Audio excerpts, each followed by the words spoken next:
What's going on, guys? I'm Chris, I'm Trevor. and welcome back to another episode of the Film Saga Podcast, a place where two film geeks are here to keep you stocked up on film content. And you guys can find us over on Spotify at the Film Saga Podcast, on Apple Podcasts at the Film Saga Podcast, and you can find the live video version over on the Film Stocked YouTube channel. Episode 2, MCU Moxkers. How you feeling, man? I'm so excited, man. I mean, we're finally bringing this idea that you had to light. I'm excited to bring it to the people, and of course, to share the audience vote. That was a lot of fun posting the polls on the Instagram page. Yeah, so and you guys can also go and follow us on the Film Saga Instagram page where you guys can vote for the categories as well. Makes it more interactive. It makes it honestly more fun for Chris and I. We had so much fun. Like, no way, this is winning. It was a really cool 24-hour experiment we got to do, and I'm very excited to do that for future episodes to come, man. So that was it's really cool, and we're here. It's episode 2, dude. I'm like so pumped. I am jazzed. I don't use that word often, but I'm really just so excited, man. I actually had so much fun making the promo that I put on Instagram. Yeah. Where I was wearing like the Iron Man helmet and I had the Tesseract. Yes. Cam, of course, helped me edit all that together. She's the best at doing like the little minute-long videos. But for sure. Yeah, we have 12 categories that we're going through today for the Moxkers, which is essentially our take on the Oscars for bigger franchises and small movie franchises, all that good stuff. It's going to be a blast.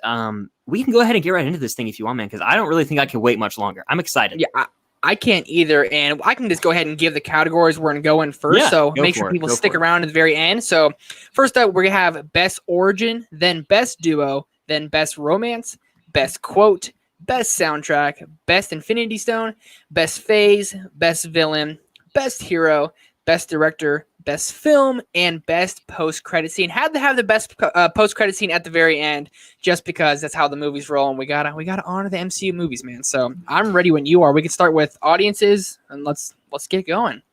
Yeah, so the way we're going to do this is we will start in that order that Trevor just read off, of course, and we will give the audience choice the winner of each category first, and then we will each give our personal picks. We'll probably take turns, alternate, all that good stuff. I'm sure we share a decent amount, like having the same pick, because great minds think alike, as they say. But that's right. Yeah, the Trevor, you can go ahead and read the first category, and the audience vote win. Or the audience choice award, whatever we call it. Yeah. The audience choice for Best Origin Movie. That's what we're starting with, right? Best Origin Movie for this version of the Moxkers is Iron Man. That to me isn't a surprise at all. I think it won like by a landslide, and Captain America: The First Avenger was kind of close to it, but not really. Like Iron Man was miles above the other one. That's my pick as well. That's my Moxker for Best Origin is Iron Man as well. And no spoiler here, it's also mine. Iron Man across the board, clean sweep. It's the first MCU movie, and it's obviously the start of Robert Downey Jr. as Tony Stark. And it's a phenomenal movie. It's in my top 5 in the MCU. It's my top 5 in the MCU. I know you love it so much. It's like top 6, top 7 for me. It's still fantastic though. Like, and to go back and watch that movie from 2008 and like how it still holds up, and like you go back and watch it now and how it kind of ties everything in together, and you're like, wow, what a movie. And like Robert Downey Jr., how is he going to do? Knocks it out of the park, man. This is the only version of Tony Stark I could see. Can't see anyone else do it. It's his movie. This is Robert Downey Jr. coming back into like form, back into light, and the action, the CGI, the everything about this movie, dude. I love it. I love it so much. I love it with my whole heart. Every time I bring up this movie on any YouTube video I do to anybody, I always say the same thing I'm about to say. I go, in 4th grade, I had the DVD of Iron Man, and I would come home from school every day, and I watched it 4 or 5 days in a row one week. I had this routine. I would come home, get a snack, go downstairs. It would be like 2:30. I would start the movie. It's roughly 2 hours. It would get over at 4:30, and then I'd eat dinner. I'd repeat the same thing the next day, man. That's awesome. I love this movie. Tony's arc through the movie is phenomenal. I love how in the opening, Back in Black by AC/DC plays. I'm just like, yes, I am here for this. And then, of course, he has those quippy one-liners in the Jeep. He's like, good God, you're a woman. Then he's like, no gang signs. No gang signs, please. Oh, I'm kidding. You can throw it up. It's just, he makes me laugh too much. And then out of nowhere, the missile comes and he gets the shrapnel on his chest. And then we go from there. His journey with Yinsen in the cave, who's one of the best like supporting characters. He's honestly crucial to the MCU. He really, and he's like, I think really he's forgotten about. He's really forgotten about. It's like it's unfortunate that he has like no love, you know. Yeah, and then of course we see him get the Mark I suit that he makes, and the rest of the movie is just a journey. I think that Obadiah Stane's a fantastic villain, probably one of the more underrated ones because Jeff Bridges is a living legend. He's the dude, for Christ's sake, and we get to see him in action in this movie, man, and I just love it. Iron Man is my pick, for obvious reasons, but if you what do you love about Iron Man? When I saw this, I didn't see this till 2014. Like I never watched it. Like I was a late bloomer to the MCU, but like I guess I just love like seeing what Tony Stark, like he wasn't just like the billionaire playboy philanthropist we find out that he is. He's actually like a genius. He was in a cave with a bunch of scraps, as Jeff Bridges says, he was like, you love that line. And he builds a suit and learns how to fly. That to me is like not just only inventive, but like it just shows like how smart he is. And like he's so funny, and like that's what we kind of know him as, like this funny guy, but like it never lost like his roots of being a mad genius in a way as well. That's what like to me was like impressive about the film. I was like, wow, this is awesome. So, and when he gets out, the cheeseburgers, you get Happy, you get Pepper, you get the old roadie, who I wasn't the biggest fan of, but you get the old roadie, and obviously epic action. Him learning how to fly and everything, it just showed like how hard everything he's doing is. It's like as a film fan, I kind of just appreciated it all. I was like, yeah, he didn't just learn how to fly. Like Spider-Man just kind of comes swinging through webs. Iron Man's like falling and like cracking into walls and stuff. It's hilarious and really, really well done. Jon Favreau slayed this movie. Fantastic. Yeah. What's the line he says? He like when he lands, he's like, "Yeah, I can fly." I love that line. I think that's what he said. It's like cheesy enough, but it really does fit the movie. And of course, it ends with a complete bang with the truth is, I am Iron Man. And then it just plays the song Iron Man, like the anthem version of it. It's just like awesome, man. So it is the best origin movie. I think we all agree. Clearly the audience agrees. But I'd say if it wasn't Iron Man, I'd probably go Captain America, the First Avenger. But that was in second place, I want to say. But Iron Man still won comfortably. Yeah. Yep. So next category is best duo, I believe. It sure is. So the audience pick was Rocket and Groot. What are your thoughts on that? I was gonna say I don't know about that one. Like I love them, but I always view Rocket and Groot as part of the Guardians. I think there's various like duos within the Guardians. Sure, they're probably like the duo if you had to pick one, but I disagree with the audience on this one. I'm glad that the audience loves him, but I don't know about that. I don't know. I have a completely different one. Yeah. So do I. And I put that category. I did that poll. So I said, Thor and Rocket, I guess, counts. So I guess that might be my fault for giving that option to vote for. But I count them as like the duo in the Guardians because they were a duo before it started. Big Groot is like drinking the fountain water and all that, and like they're always a duo. Wherever Rocket is, Groot follows. So they're definitely kind of go hand in hand. But my pick is Cap and Bucky. What's your pick? Okay. My pick is Tony and Happy. Wow. One of my favorite, one of the most like slept on duos in the MCU, in my opinion. Yeah. Mainly because of the way they interact in the early like phase 1 movies. Their banter back and forth cannot be beaten. But you like Steve and Bucky the best, huh? I sure do. And I know Cam, if she's listening, she's going to love this. But like, it just shows like, when Cap sees who like the Winter Soldier is in the Winter Soldier and like how like appalled he is, it's just kind of like heartbreaking. And if you go back and watch the first Avenger where like Bucky has like the most limelight of any MCU film, it shows like how close they are, but then like how much like love Cap has for Bucky. I'm a Cap diehard fan, like how much love Cap has for Bucky. It just like, dang, what would you do for your friend? What would you do for your brother? And Cap does everything. I'm a sucker for brother stories, man. Anything with brothers, I'm like, I'm going to cry. This is amazing. So it's just like the brother bond they have, that brotherhood, and like how no matter how many bad things Bucky has done, Cap always stayed by his side. And it makes for a really emotional movie in Civil War, man. A really emotional movie. So that's my duo, man. I'm a Cap and Bucky guy. They are a great duo, and people know that I like to it's kind of playing devil's advocate with Cam and anyone when like I like act like I don't like Bucky. I do like him. I think he's a great character, but I am still excited to see more of him. But I was gonna say the scene in Winter Soldier when he's just wailing on Cap and the ship at the end. I'm like, whoo. And then I think that's when Cap says, "I'm with you to the end. I'm with you to the end of the line," and that line gets me, man. It almost brings I literally have chills right now. That's what like I watched this movie. Like no matter what, like when you're brothers fight, but at the end of the day, you're still brothers. That's what I took away from it. You know, that's a High School Musical quote for you folks. So we went there. We went there. Yours is Tony and Happy. It's Tony That's and Happy, crazy. Yeah. That's crazy. I love him. For first movie, you see Happy's like his right hand man, almost his bodyguard in a sense.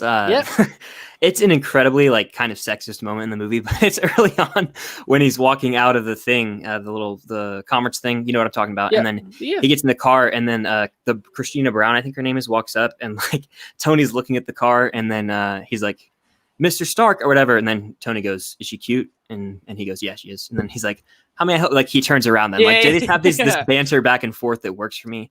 And surprisingly, I think of Iron Man 3, which is like a movie I don't love. I think you know that. Everyone knows that if they've ever heard me talk about the MCU.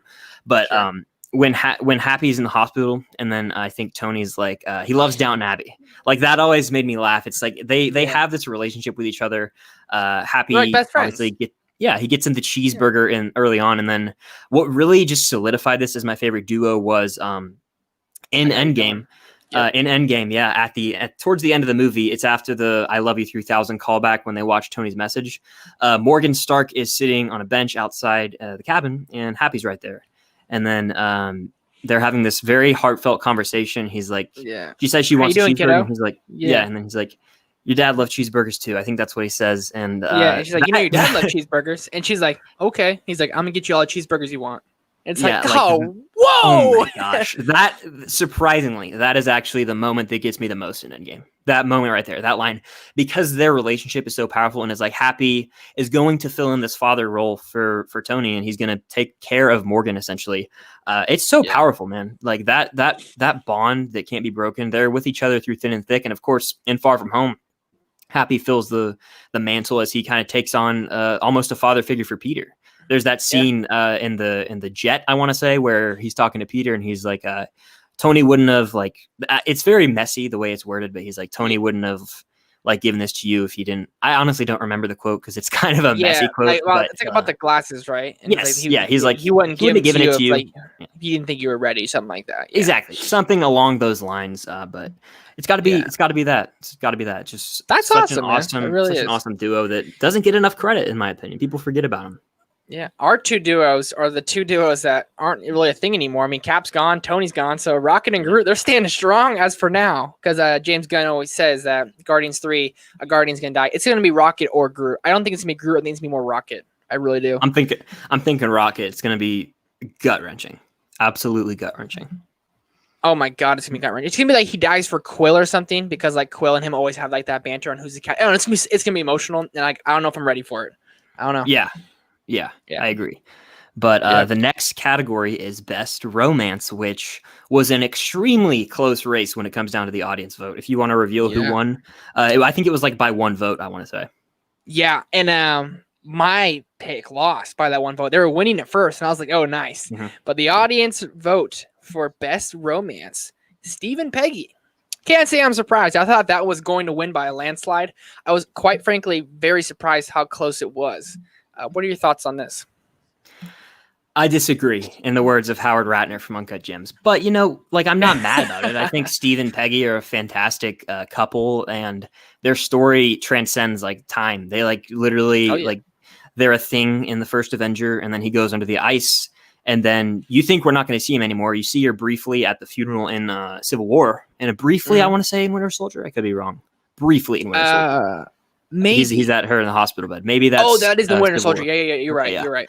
And then he has a thing with like her niece, like for a brief period of time there, which is extremely weird to me. Very like off-putting. They kiss in Civil War, and like that's when Falcon and Winter Soldier, they're sitting there like nodding. They're like, yeah, but I'm like, this is made for like a funny moment, but it's like cringy to all of us, I think. Exactly. Yeah, and then of course we see.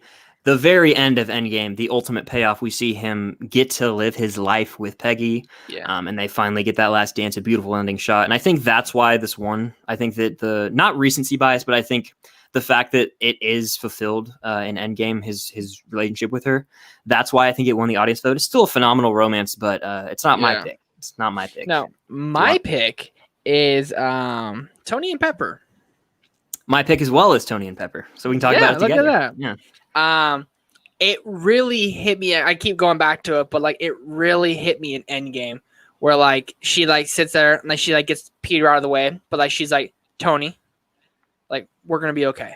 Like you can finally rest, basically. That just gut wrenching, man. It kills me. And like, no matter like all their problems, like not really problems they had, but like in Civil War, like we're kind of on a break. Like Gwyneth Paltrow wasn't in that movie and all that, so. He's gonna get married. They get married.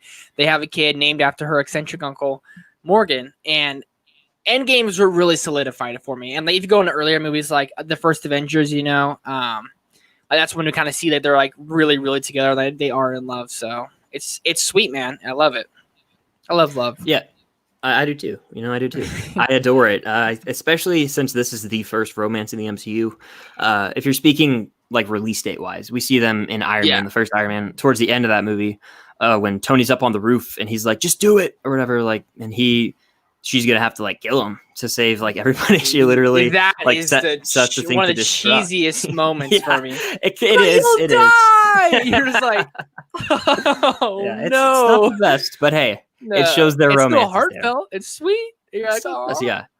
And then at the end of Iron Man 2, they have the kiss on the roof, which is like, okay, this is going to be the thing from the future. And I just love seeing their romance progress through the ups and downs, through the randomness of her not appearing in like a certain amount of movies. There was a track of movies there where Pepper Potts was just not there for some reason. And I think that was the MC outside it. Like it was like the contract she had. She was only in for a certain amount of movies. And I think they're like, yeah, we don't need you for these. We're just going to say you guys are on a break. We need you for Infinity War and Endgame. And she was big time in Endgame when she came back as Rescue. God, that was cool. One of the coolest moments. So epic. Oh, my goodness. And, of course, their banter in Endgame leading up to, like, in the first act, when he walks into the bedroom, he's like, she said she loves me 3,000. And then he's like, I forget the number. But he's like, well, yeah, like 700 or something like that. Yeah, 6 to 900s or whatever. Yeah. He's like, what are you reading? And she's like, tell one. He's like, I figured it out. Time travel. And it's like, it felt so like, because they're both great actors, it felt like they really were together. If that makes sense. Like they felt like really believable couple, like how they were talking. I was like, God, this is like the most believable like I got to see any relationship on screen. But like, I guess one, go ahead. I think it's definitely the most authentic relationship in the entire MCU. Yeah. I think one that could have been thrown in there that almost threw in for the vote was Natasha and Bruce, because they kind of have, it's more flirting they have rather than like a relationship, But like, Age of Ultron, they kind of like they kiss and all that, and it's kind of like, oh shoot. And Endgame, when obviously we find out Natasha dies, how upset Bruce is. I don't know. That's just they could have thrown that in there. I feel, or Peter and Gamora. Yeah, I with Nat and Bruce, I was never crazy about how they had that little like romance in Age of Ultron, and after that, they even make fun of it honestly in Thor Ragnarok when he's like, "Sun's getting real low, big guy." Like when they're fighting in the arena, Thor and they make fun of that line. Oh, yeah. Fairly cheesy, I'd say, but you said Peter Quill and Gamora, they're solid. I honestly forgot about them. That would be a pretty solid pick. That's one that I think I would choose that over Steve and Peggy as well, because we got to see that flesh out, and then we got to see like what happens when like Peter finds out Gamora dies, then she comes back, and like he's like, and Guardians 3 is going to be basically trying to win her over and woo her, So it's gonna be awesome. Essentially. And then one that I want to see the future of is Peter and MJ. They're young lovers now, and everything just got turned on its head. So it's gonna be crazy. That one got like maybe one vote because that was the third option. So that was like maybe one vote. Was not the most popular of the three for sure. Yeah, no, but I think we've said our piece with the romances. There's a lot of great ones in the MCU. We can go on now. I'm excited about this next one. Best quote. Yeah, this is the next one. The best quote. And for the audience, no surprise here for me at least. It was I am Iron Man from Endgame and the first Iron Man. So they kind of reprise it many times, but the Endgame one definitely more impactful for me. What's your reaction to the I am Iron Man winning? It won the audience vote, right? That's what you said. Yeah, that's what we're talking about. And it's your pick, and it's also my pick. Or it's not my pick. Is it your pick? Oh, I thought you said, okay, my bad. Yeah. I can't hear. No, you're good. It didn't surprise me this one. Once I wrote it down, I was like, oh, this is going to win for sure. Okay, yeah. Yeah, it won in the audience poll. It's also my pick. I Am Iron Man is my pick. The main reason being it comes full circle with this character. At the end of the first Iron Man, he's like, I am Iron Man. And then at the very end of Endgame, when he lays his life on the line, and he doesn't just say, I am Iron Man. He's like, and I am. And then he like pauses for a second there because he realizes what he's about to do. And like the acting on his face there, it's gut-wrenching. Iron Man. And then he snaps. So do you think it's because he realizes what he's about to do, or do you think it's because like it's like so powerful, like the gauntlet on him is like really taken out of him? And I feel like more was like he was like so fatigued, like I am probably a combo, kind of combo, yeah. But he's like, I'm done. I'm about to, but he has to save his daughter. That was his one thing. Get everyone back, of course, but lose what I lost. Like I have to keep what I've gained, like in his past couple years. You know, my pick on your left from the Winter Soldier and again an Endgame has to be because that's my favorite scene. I think in Endgame is when Captain America, he stands up, everyone gets him against Thanos and his huge army, and he's like he straps his arms all cut up, he straps his like half shield on, and he's like, hey Cap, can you hear me? Cap, it's Sam. On your left, and the portal starts to open. That I literally have chills thinking about it right now, and like how like because it's so cool that Sam got to go full circle and say it back to him because Cap just kept passing in Winter Soldier in the beginning. On your left, and like again the whole full circle to make that epic moment. I screamed at the top of my lungs in Endgame when that happened. I watched that so many times on Twitter of like that portal scene, you know. Oh, it's so good. And if you think about it, it doesn't really make sense. Like no one's been talking for years and they all have the same headset. They can kind of hear each other. You know, it's like a plot hole in a film, but I don't care. It's amazing and I love it. Oh, I adore it. And if you're watching the video version, I kind of got giddy there like a little schoolboy when we were talking about it because it makes me so happy. I love that scene so much. That's probably like a top three quote for me. It's very close because I like quotes that have callbacks, like one-liners that are just there and are great. That's cool. Like I Am Inevitable kind of has the callback as he says it like a few times. I want to say he says it twice in the movie, Thanos. Yeah. Maybe 3. And we see it twice in Endgame, but he says it in is it in Infinity War or no? I don't know. No. No. Look at us. We're fake fans. Who knows? We are fake fans. It just says it twice in Endgame, you know, like I am inevitable. His head chopped off. And then at the very end, we see it 3 times in Endgame because he sees himself getting killed. And that's destiny fulfilled and everything. And then he says it at the end. Snaps a empty gauntlet. It's crazy. Yeah. You know, one quote I want to give an honorable mention to before we move on is is I Am Groot. Of course, it's amazing. But we are Groot is the most powerful. That needs to be made a shirt. I will buy the heck out of that shirt. Dude. Like even Cam, like if you're listening, Cam, like an I Am Iron Man shirt, or like even like a On Your Left shirt would be sick. You know, any of those. Oh yeah, dude, MCU quotes. There's so many great ones, and we didn't even get to touch them all because we have to move on to the next category. But I love them, man. We'll be here for days. Yeah. Next category is best soundtrack. And the winner for that is, I think it's going to be clean sweep across the board. Guardians of the Galaxy. That's my pick. Yeah, and my pick as well. I think it's no competition. I think this was the easiest. This was the Brad Pitt in Once Upon a Time in Hollywood winning supporting actor as far as how easy it was. Like money, you knew going in, he's winning it. That's what this is. It's an automatic dub. No, for sure. Like I think it had there was like 20 people who voted on this one. I think it had 19 votes, and Infinity War had 1. Like that's how big of a difference it was. Like it was not even close at all. So it's a great soundtrack. We watched Guardians together on a watch along with Elliot from Movie Files, you know, and like I was just sitting there jamming. I was like, God, the music in this is good. The opening with Peter Quill, like the bow, bow, bow, bow, wow, wow, you know, it's I listened to the soundtrack still listen to it today, you know, years and years after it's out. So it's so and good. I think like the reason the soundtrack is the best is because it acts as a crucial like plot point in the movie. Like he's got the Walkman and it's like a hand down from his mom, like the awesome mix. So he listens to the soundtrack that we hear. That's why I love it. It's like you are a part of Peter Quill and the Guardians when you hear this music. It's insane. Hooked on a Feeling, that song, like if I ever hear it, automatically Guardians of the Galaxy for the rest of my life. Automatically. It was used perfectly in the trailer. It's used great in the movie as well. And I Want You Back towards the end of the movie by the Jackson 5, dude. That's awesome. And Ain't No Mountain High Enough. It has some of my favorite songs of all time. Of course it was going to win. Of course it was going to win. Guardians 2 still has a really good soundtrack, but the first one's the best.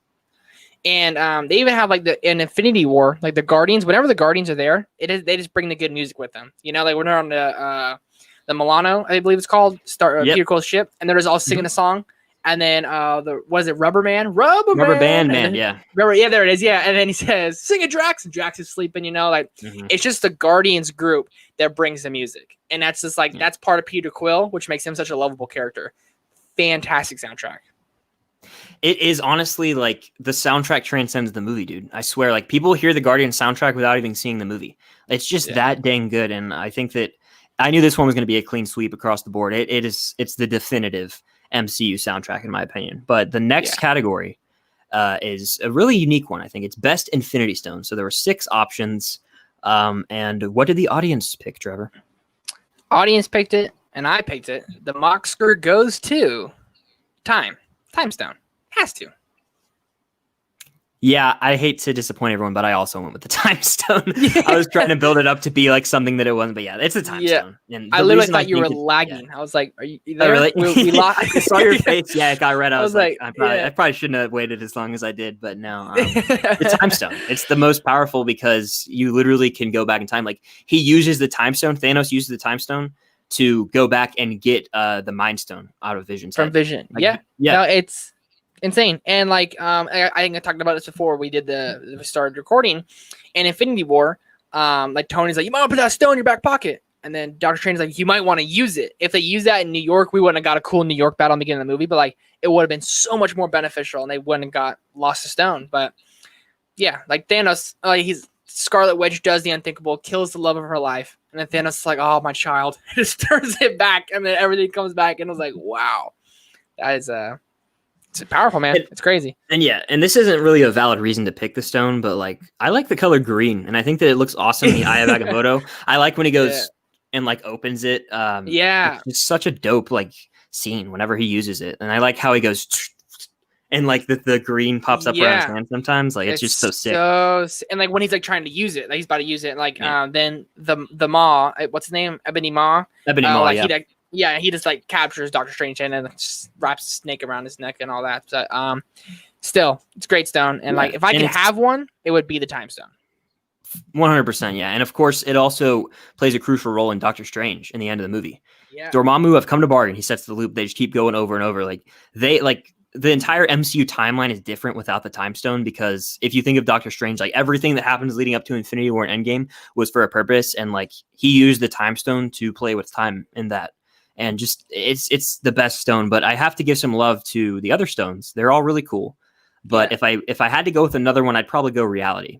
The red Reality stone. You can really trick people with that. Like especially we see in Infinity War when they pull up to nowhere, and you think that he's got the collector, and then turns out he's already been there. So and like they think they're about to they like kill Thanos, but it's not even that was easy. And then like I remember my brother and I saw it, and like my brother looked at me and he was like, he just shook his head. He was like, "No way." And I was like, No, because in the theater people started cheering. You know, everyone was like, "Oh my God, Thanos is dead! Yeah, Gamora killed him." I was like, He's a mad titan. They're not killing." And then he's like, "This is how he talks in the background," and then the collector's just waving by, and everything just goes on fire. I was like, "Wow, Thanos is just menacing, but that stone is freaking illegal. It should not be allowed."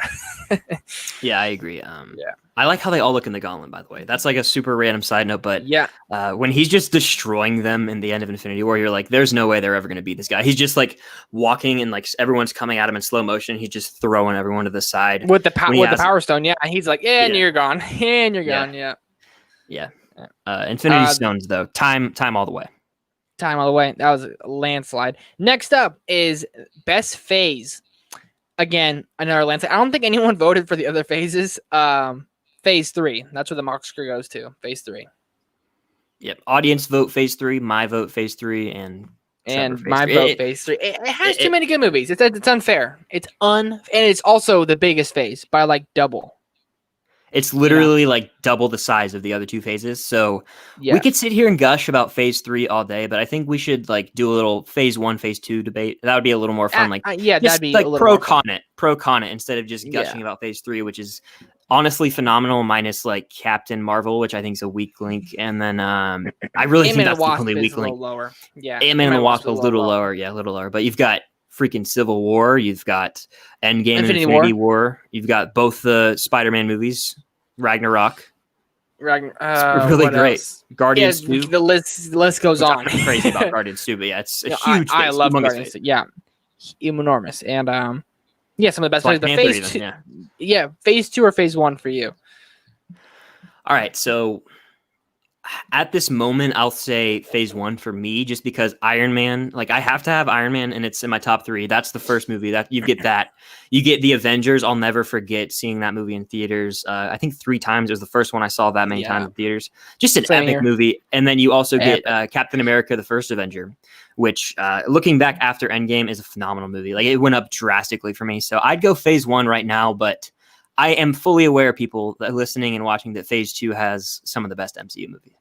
Yeah, which is I'm going to go with phase 2. Phase 1 is fantastic. Don't get it wrong. But like phase 2, then you have Guardians, The Winter Soldier, Ant-Man, Age of Ultron. It's like phase 2 to me is a lot more entertaining than phase 1. Don't get me wrong. I love Avengers. I love Iron Man, but I rewatch more phase 2 movies than phase 1 movies. I rewatch Winter Soldier and Guardians pretty often. So they're all great phases. Let's not get that messed up. I don't think phase 2 wins by a landslide, though, because if you do like sit down and compare the two, like Iron Man and Iron Man 2, I would take those over Iron Man 3, like just because like Iron Man is so much better than Iron Man 2 and 3, in my opinion. So I think Iron Man has a better movie in phase 1. I think Thor has a better movie in phase 1 than Dark World. You do get Guardians in phase 2, which is like essentially way better than the Incredible Hulk if we're playing this game, kind of randomly comparing. Winter Soldier is better than First Avenger, though, so there's another nod for phase 2. Avengers is significantly better than Age of Ultron, in my opinion, but I still like Age of Ultron, so there's another point for phase 1. It's closer than you think if you sit down and compare the two. No, for sure it is. Yeah, but phase 2... I rewatch phase 2 more. Yeah. Phase 2 ups the ante, as they say. Like the scale is just much grander. Winter Soldier freaking changed the game for action movies in general, and Guardians was just the biggest risk that paid off. And then Ant-Man's a heist movie. Like it has it all, more variety. Phase 1 is kind of origin. Iron Man 2, which is needed. Yeah, which it kind of needed, But like also like we get like Winter Soldier's like a spy movie, not really a superhero movie. It's more like more like on the lines of like 007, kind of like Born Supremacy, in my opinion. To quote every movie YouTuber ever, including myself, it's a political spy thriller espionage. That's what everyone always says when they talk about it, which is true. But like everyone says that, and it's true. It's true. Yeah, I don't say that though. I say it's more of a spy movie, which is so unique inside this superhero genre. With like, Anyways, moving on to the next category is one I'm very excited about, and one that we probably all have the same on: best villain. And the Oscar goes to, from the audiences, Thanos. And for myself, is also my pick. And from my pick as well. If like you have another answer, like let's just be real at this point, you're wrong. If you're not for Thanos, it's essentially. There's no other option. Yeah, Thanos is the end-all be-all of villains in the MCU. He is teased from Avengers to Guardians to the Age of Ultron post-credit scene, and then he shows up in Infinity War. He's not messing around. He is not messing around in that movie, as you see him kill Loki in the first 5 minutes. Brutal. Beat up the Hulk, stabs Heimdall, and kills Loki in like 5 minutes. Oh, and then also the God of Thunder, like he dismantles all of them. Like no one stands a chance. And like then on with Titan, one Infinity Stone. And everyone's like, well, he's nothing without Infinity Stones. That's why it doesn't make me mad. But like, okay, go in Endgame.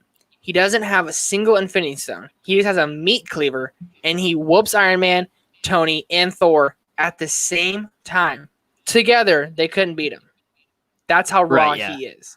That's how amazing he definitely is. Yeah. And then can even with only one Infinity Stone. Yeah. 6 Infinity Stones on a hand. Like, look what happened to the Hulk. One of the strongest Avengers, arguably.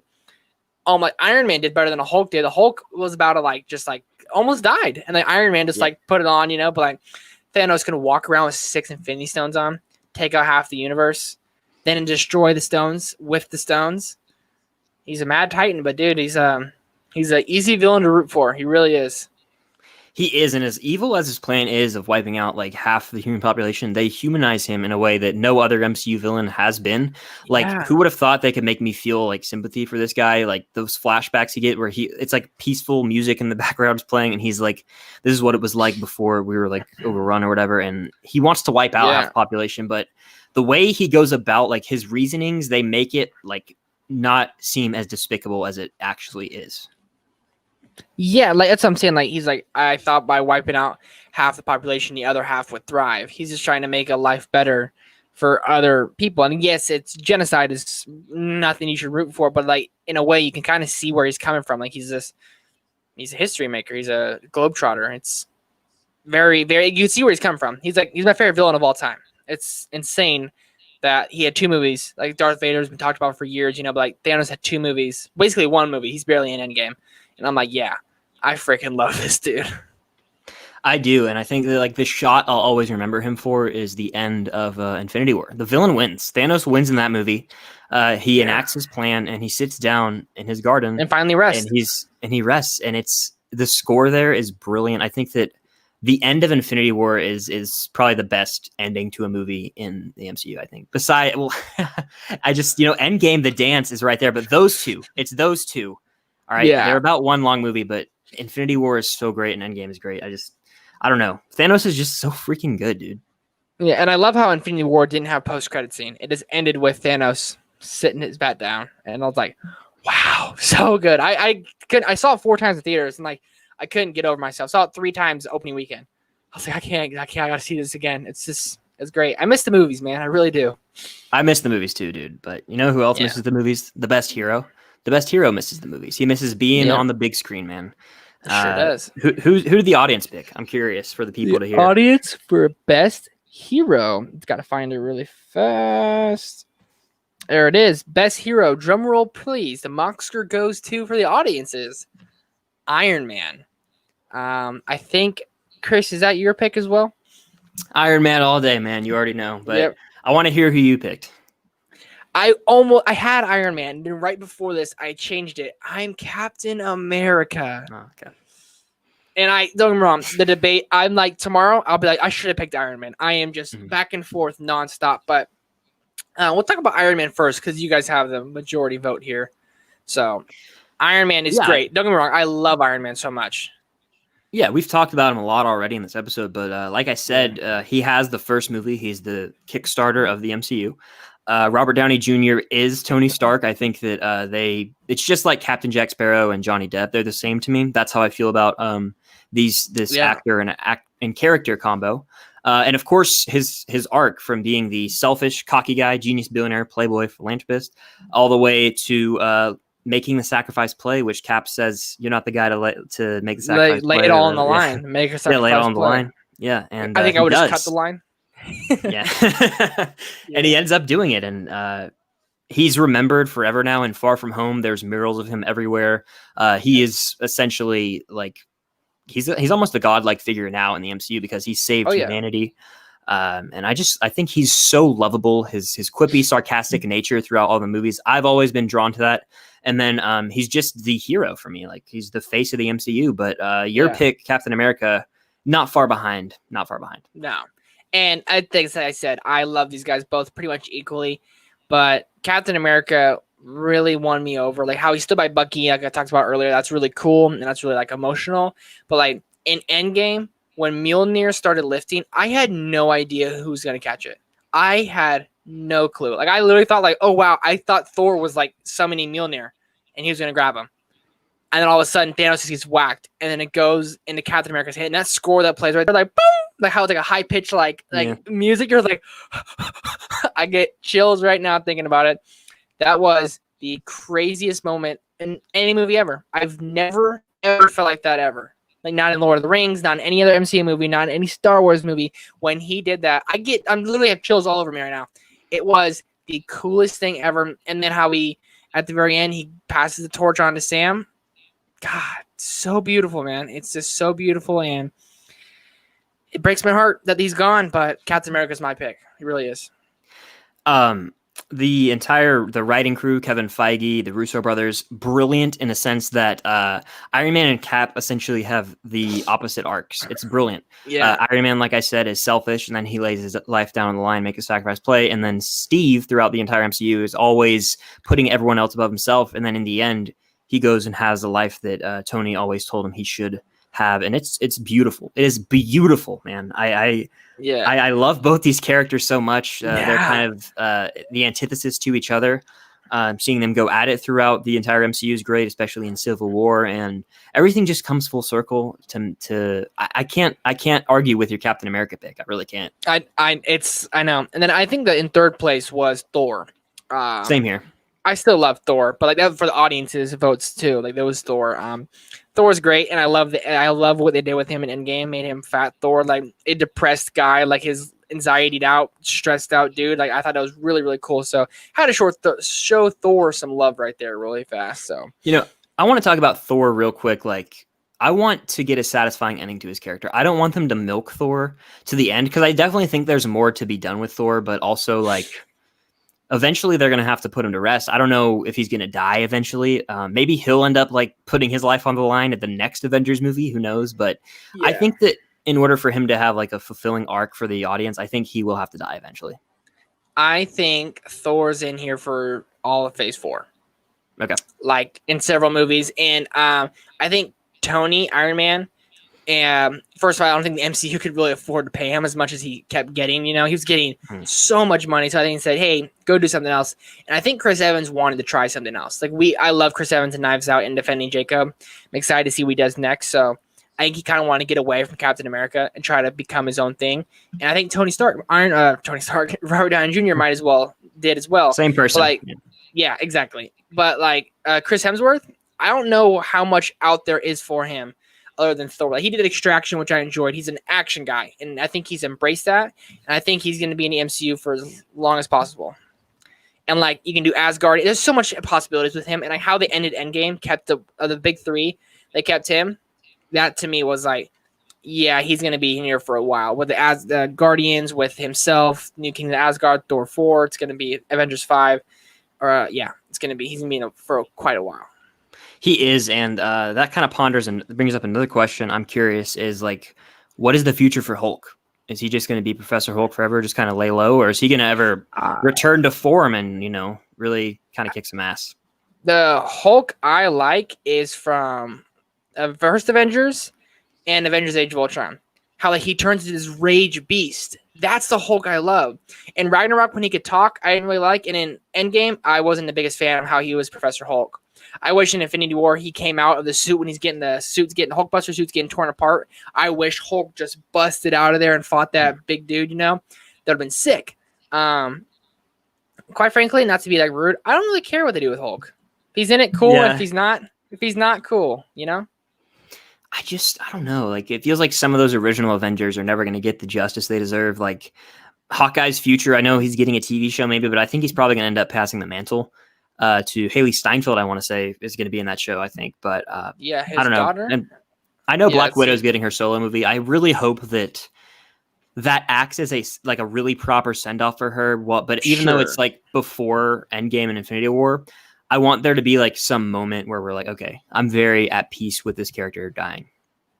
I hope they do something where like almost where like they go like kind of into Endgame a little bit and like kind of almost combine like her death and her send off as well, or like maybe like I don't. This sounds weird, but like as she's like falling, like that's like the story we saw, like a story with her sister, like memories with her sister, something like that, where it's like, hey, then she's dead, gone. Be gone with That would be pretty awesome, dude. Yeah, she's thinking of perhaps Florence Pugh, who I've heard is rumored to be taking on the new mantle. I'm not opposed to that. I love Florence. I love her a lot, and she has so much potential. And I'm finally glad she's getting the recognition, man. I know, man. She had a killer year last year. I still need to watch Midsummer. I will do that eventually, I promise. And Fighting with My Family. Did you see that? Fighting with My Family. Haven't seen that one either. No. Oh, she's good in that as well. My guess is you saw that. Yeah. My guess is you saw that on a Thursday night on one of your movies. But yeah, moving on to director. Yep. Best director. For this was again another landslide. I believe you chose this one as well. There's only really one answer, and that's the Russo brothers. 4 Yep, of I my chose the top Russo 5 brothers. MCU movies. So same here. 4 of my top 5. They just know how to direct these characters in the MCU, and they really know how to do action, man. They really do. Yeah, and I don't want to talk about them too long, so we talk about their movies forever. But they haven't made a bad movie yet, and I'm excited for their outside the MCU. I'm excited to see how they fare. If it's like, is the MCU, Kevin Feige, all these people were the reason your movies are so good, or is like their movie Cherry with Tom Holland actually going to be a good movie? So it'll be interesting to see. But right now, they're some of my favorite working directors. They have to be 4 of my top 25 favorite movies of all time. 4 of my top 5 MCU movies. They're great. I mean, they're great. We as like MCU fans owe them a lot because they came in and changed the entire game with Winter Soldier. Changed the game, like made a completely different action movie, tackled it from a different angle, and then they go on to make Civil War. And then of course you get them to come back and do Infinity War and Endgame. Like they are the creme de la creme of the MCU directors. Yeah, that sounded like Han Solo right there. It's fantastic. They are so great. Anthony and Joe Russo, congrats to those guys. I wish them all the success in the world. And I think they're taking a break from the MCU for a while. I think they even addressed that. But like, we definitely need them back for the next Avengers movie. There's no one else I want to see do it. I don't know. See, I would love to see them come back, but maybe their time has passed with the MCU. Like what they did, I don't know if they want to tarnish it in any way. I can see where you come from. They made their movies honestly got like better and better in a way. Yeah, just like how Tarantino says he wants to make 10 and go out on top. Maybe they want to go out on top with the MCU. Maybe not. But it depends how much money they're going to. Yeah, you guys know the rest. It depends how much money they're going to get paid. Now, I'm pretty sure if you say no to millions of dollars, you're a fool. So we'll see though. Yeah, and they got deep pockets, But some honorable mentions for director. I wanna give a shout out to Taika Waititi for Thor Ragnarok. I think he was like voted for a pretty decent amount in the poll, I want to say, on our Instagram. He was. I really do like his direction with Ragnarok, letting the actors do improv. I've heard like 80% of that movie is improv. I've heard. I don't know if that's true, but I believe it. I think Taika knows how to handle the characters. I think that it's one of the funniest MCU movies, and I can't wait to see what he does in Love and Thunder. Mm-hmm. Taika's he was in second place. I'm gonna give some love to Jon Favreau. I know like Iron Man 2 isn't the best, but first Iron Man, that's amazing. It's amazing. Or did Joss Whedon did first Avengers, right? He did, and Age of Ultron. Yeah. 2 great movies there. So Joss Whedon, Jon Favreau. There got to be some honorable mentions in there as well. But of course, James Gunn. Yeah. Before you move on, James Gunn, dude. James Gunn. I always forget about him. I don't know why. Yeah. God, he's so good. He's gonna have his redemption in real life is gonna come full circle with Guardians 3. I hope it like is a perfect trilogy capper. But now, there's 2 more categories left. The granddaddy of them all. Category. The granddaddy right here. Second to last category. Best film for audiences. The Oscar goes to Infinity War. Wow. I bet that's a shocker to some. I think it was. It actually was to me. I actually didn't know what it was, so I just looked at it. I thought it was going to be Endgame. My pick for best film, my Oscar goes to Infinity War as well. Okay. We differ. The Oscar for best film has to go to Endgame for me. It really does. But I would love to hear your take on Infinity War. I love the movie. It's my number 2, but I know you adore that movie. So I want to know. Possibly my favorite movie of all time. I've seen it like 50 times. I take pride in saying that. I've seen like 50 times, and it's so action packed. And there's someone's vacuuming in the room next to me. If you can hear a little noise, so I apologize for that. I can't tell. No. Okay. Well, anyways, carry on. It's everything I wanted it to be, and it's not even an Avengers movie. It's Thanos' movie. But to see, I think when I rewatched it a couple weeks ago, my favorite part when that rewatch was Tony and Doctor Strange. That was awesome. Just their banter. And this time, the 50th time I watched it, I was like, I'm really appreciating this right now because this is really, really dope and really, really amazing. And that's probably my new favorite part about the film. And then also that scene, I think it's my favorite scene in the whole film. The whole Battle of Wakanda is my favorite battles in MCU. That's a video we'll have to make together. Best battles and MCU battles ranked. But like when Thor comes into Wakanda and like that, which there's no reason he should go to Titan because Thanos told him he's going to Titan. Thor had no reason to go to Wakanda. He's never even heard of Wakanda and he ends up in Wakanda, but it makes for an epic moment. But one of my favorite moments from the movie is Scarlet Witch killing Vision. How like Vision is telling her like it's okay, and like he's like going back to Wanda, holding off Thanos with one hand and like killing Vision with the other, and like how he like says "I love you," and it does like the slow motion of the stone just bursting. That is some of the best filmmaking I've ever seen, and that's I think no lie, I think that's my favorite part of the whole movie. I love that scene with my whole heart. So good, so good. It's fantastic. What does one of them say? I only feel you. Is that Vision that says that? Is he say I only? Oh yeah, he says I only feel you. Like and she like starts doing it, and then at the very end, like one last thing he says, he was like the scores. That's the best score in MCU history right there, minus Portals. But then he's like when he says it, dude, it makes you want to cry right now. He says like I love you, like how he says it. You're just like Paul Bettany, no, because Paul Bettany's voice is amazing. I wish he gave me directions instead of Suri, but I love him so. I love that scene. I love that movie. Everything about it, and like. Captain America isn't in it too much, which kind of made me mad at first, but like seeing how hardcore he came in Endgame. And Tony and Peter, that's another duo that I think people can kind of include, Tony and Peter's duo in Infinity War is fantastic. So, yeah. That was actually my runner. Tony and Peter was my runner-up. That was almost made my list for best duo. Very much a father-son relationship there as he kind of fills the role of Uncle Ben. Kind of his Uncle Ben in a way. Yeah, Uncle Ben in a way. As I like to say. Yeah, I would say, though, like, the moments that stand out for me in Infinity War are obviously the Thor coming to Wakanda, dude. Every time I watch that, chills every single time. But of course, Cap. Cap has a really good entrance at the train station there when he catches it, and then then Black Widow and Falcon come in. Chills, and man, absolute chills. Gore plays, but I don't know how to do the beat, but it's like my theater lost its mind when Cap came out, You're like, oh man, this is awesome. So great. And then like we talked about earlier with the Thanos being the best villain, the villain wins in this movie, and that's something that has never happened in the MCU really. In any movie ever, really. Infinity War credit, yeah. Yeah, the villains never win. Never. Yeah, but I think Endgame is slightly better than Infinity War. That's why I chose Avengers Endgame. I'm a massive sucker for like conclusions done right, and I think this is the best conclusion, perhaps to any like film franchise ever. The not the Infinity Saga, technically Far From Home is part of the Infinity Saga, whatever. But it should be, and it should have ended with Endgame. It really should be, dude. It really should be. But the way this movie just did everything perfectly, it was a perfect 3-act structure. The first act dealing with the devastation and recovery of the events of Infinity War, and of course, the opening. You see Thanos is dead, and then there's the 5-year gap, which just absolutely blew my mind the first time I saw it in theaters. I was like, 5 years. Like the way it came up so slow. Yeah, I was like, whoa. Yeah. I wasn't expecting it, but I kind of was either, Like when it came up, I was like, I can see that. Okay, I like it. I was like kind of taken aback from it, but I was like, I can see why we're doing this. This is nice. This is awesome. Yeah, it was awesome. And then you see that there are like hints at maybe time travel, like Tony and Cap. Or Tony is at his house and Cap goes to visit him with Black Widow, and they kick some ideas around with Ant-Man after Ant-Man gets out, which is cool. Yep. I like that little scene.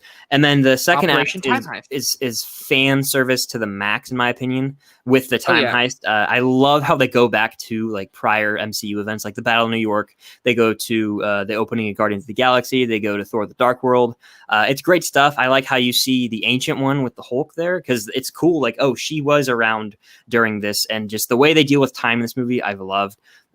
Especially seeing like the original cast of the Avengers, like in the actual ending of Avengers. I'm pretty sure they reprised. Well, obviously they did, but they are like playing themselves from 2012 as well as themselves in Endgame. Just the way they did that is cool. I know there were leaked set pictures of that, but I've always loved that. And then of course the final act of this movie. Come on, you get the best battle in the MCU.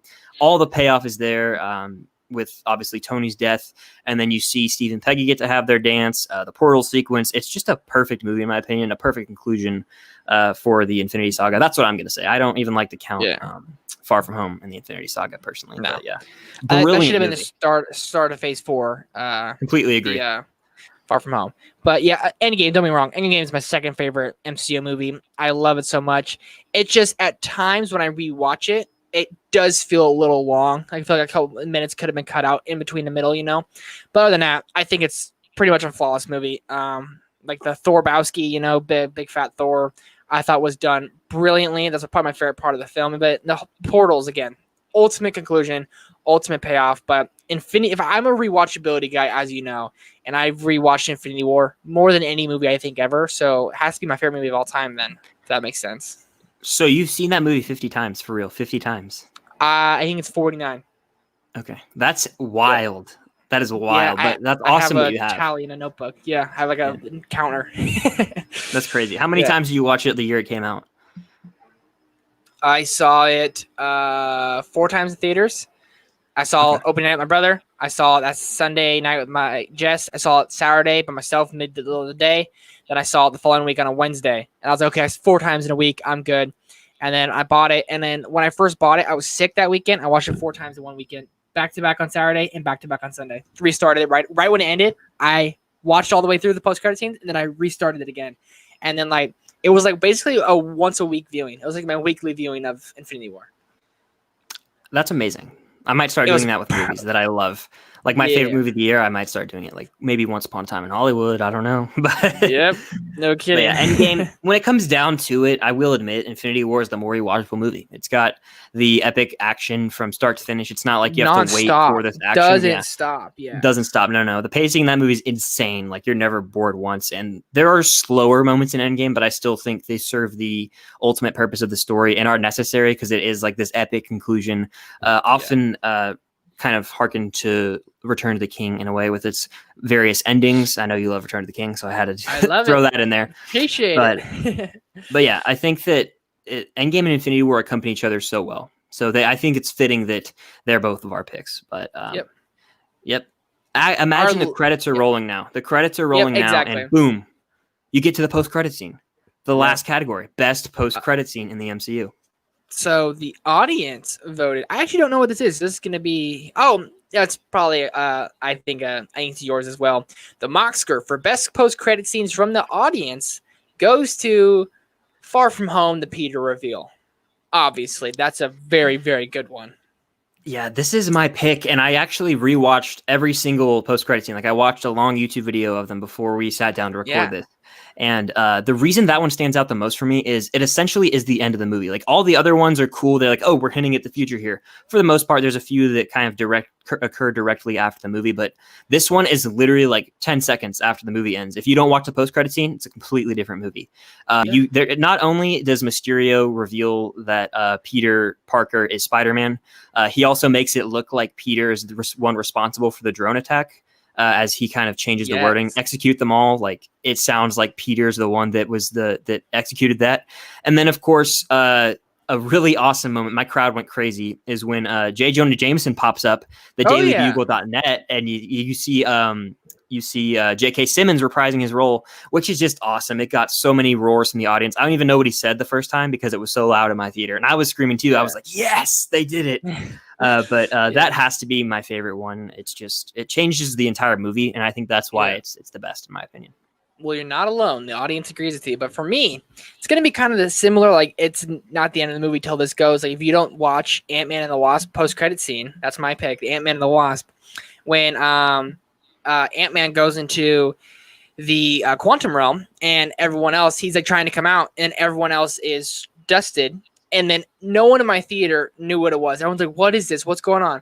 And then like, as people were saying, I saw it like a week after it came out. I was on vacation and I put up my fingers. I started snapping. I was like, and everyone went, oh, everyone like freaked out because no one knew. I was like, God, I'm feeling a bunch of uncultured kids right now. So upset. Mm-hmm. But if you don't watch that, you won't really understand Endgame, that like where Scott is and where is he coming from, you know?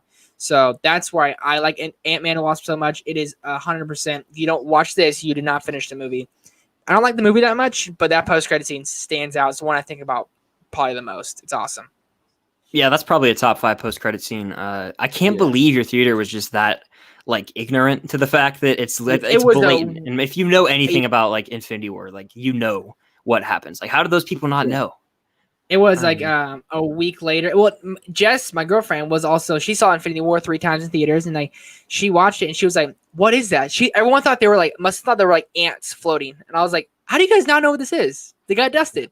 It's the Thanos effect. Snapping. What the heck? Exactly. So Yeah, that was post credit scenes. There's a bunch of good ones. I think there's like 20 something good ones, but Ant-Man and the Wasp, easily that one is the best for me. So that's gonna do it for the MCU Mockskers, man. That's awesome. I had a lot of fun with that. That's really, really cool. I'm really happy with the way that turned out. And from here on out, we'll be doing it ourselves. I just wanted to give a little nod to the Avengers Age of Ultron post-credit scene. One of the better ones. Just a quick nod there. Really kind of out of place. I just wanted to say that. I don't know why. Yeah. But yeah, I'm really happy with the way this turned out. It was a ton of fun. I'm excited for the future because I know there's a lot of franchises we haven't touched yet. We've only done the MCU. We could break down different franchises within the MCU. So there's endless possibilities, and we'd be interested to hear what the viewers and listeners have to say. If you're watching the video version, definitely comment down below any ideas you have for possible Mockskers topics.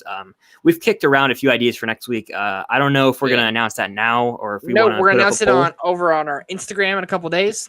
And we're just going to announce it. We're going to make a little promo video, which probably going to start working on or done recording this. And next week's going to be possibly even more epic. It's going to be like more almost beloved franchise. Like their top 2 of the most popular franchises ever. That's kind of the hint in a way. But it's going to be awesome. It's going to be epic. I cannot wait. And definitely head over to Instagram and follow us at the Film Saga Podcast on Instagram. We are posting polls for every Mocksker segment that we do so that you guys, your voice can be heard as it was here. The audience choice Mocksker will be announced every week for every category we do. And obviously Trevor and I will give our solo picks, but I am happy with the way that turned out. I hope you guys enjoyed it. Definitely consider giving us a rating on Apple Podcasts and Spotify if you're listening there. That would help out a lot. And consider hitting the like button and commenting on the video version. But Trevor, do you have anything you want to say before we wrap this thing up? I'm so glad we're doing this, man. And episode 1 of the Mockskers, right around the hour mark, which is what we were shooting for. I had a lot of fun, man. Thanks for doing this. And on to the next one. Episode 2, down in the books. Yeah, for sure. And if you're listening or watching, subscribe to Trevor's YouTube, Film Geeks on YouTube, of course. Film Geeks. You can expect to see us do more live streams, collabs, all that in the future. One of my great buds in the world. So I'm glad that we are taking on this podcast journey, my friend. And we'll end this episode with the great quote of I am Iron Man. See you guys next week.